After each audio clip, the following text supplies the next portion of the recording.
अध्ययन पद्धती, अध्यापन पद्धती, मूल्यमापन पद्धती याच्यामध्ये बदल होतो. मग याच्या अनुषंगाने हे ओरिएंटेशन म्हणजे बदललेल्या अभ्यासक्रमाचं इयत्ता दुसरीचं आपण प्रशिक्षण घेतोय म्हणजे काय घेतो. तर नॅशनल एज्युकेशन पॉलिसीच्या अनुषंगाने अध्ययनाला किती महत्त्व दिलेलं आहे आणि कशा कशा पद्धतीनं मुलांचं अध्ययन करून घ्यायचं. म्हणजे आधी आपली शिक्षक केंद्रित पद्धत होती तेव्हा शिकवण्यावरती भर होता. आता मुलांना स्वतःहून शिकण्यासाठी परिस्थिती निर्माण करण्याची आहे. मग कशा कशा पद्धतीने करू शकतो. लायब्ररीद्वारे करू शकतो, पाठ्यपुस्तकातील अनुभव करू शकतो, खेळातून करू शकतो किंवा इंटिग्रेटेड अप्रोच. हा इंटिग्रेटेड अप्रोच जे टेक्निक आहे त्याच्या आज निबंधन आहे. ज्या दिवशी ते परिपत्रक येईल त्या दिवशी बघू. आज रोजी सुद्धा आपल्याला काय करायचं आहे, जे परिपत्रक दिलेलं आहे त्याच्यानुसार आपल्याला सीसी पण कंप्लीट करायचं आहे आणि त्याचबरोबर आपल्याला दुसरं लेक्चर मध्ये काय करायचं आहे, एचपीसी करायचं आहे. आता एचपीसी मध्ये काय होतं, आता एचपीसी पुढे जायचं त्यामुळे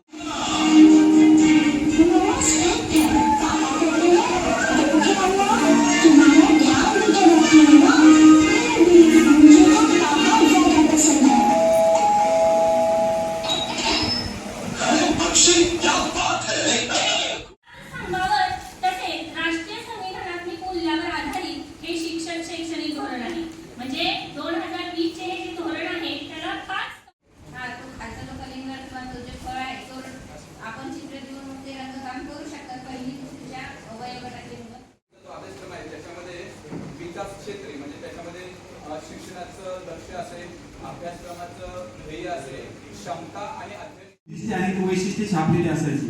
जास्तीत जास्त 8 ते 9 उद्दिष्टे आणि वैशिष्ट्याच्या संबंधित असायचा. परंतु आता जो नवीन अभ्यासक्रमाशी मांडले झालेला आहे नीतीमध्ये काय अंतर्गत आहे, तर भाषेमध्ये त्रिसूत्री भाषा धोरण आहे ते पुढे येणार आहे. त्रिसूत्री म्हणजे R1, R2 आणि R3. R1 चे काय ते सुद्धा माहिती आहे, ते सविस्तर होणार आहे. इथे या खंडात घेत नाहीये. शाळेच्या दारात कोण उभी, शाळेच्या दारात कोण उभी, शाळेला येते मी गुरुजी. आणि खळखळणारे झरे, झुळझुळणारे गवत पोपटी, लवलवणारे तुरे, जिकडे तिकडे पाणीच पाणी.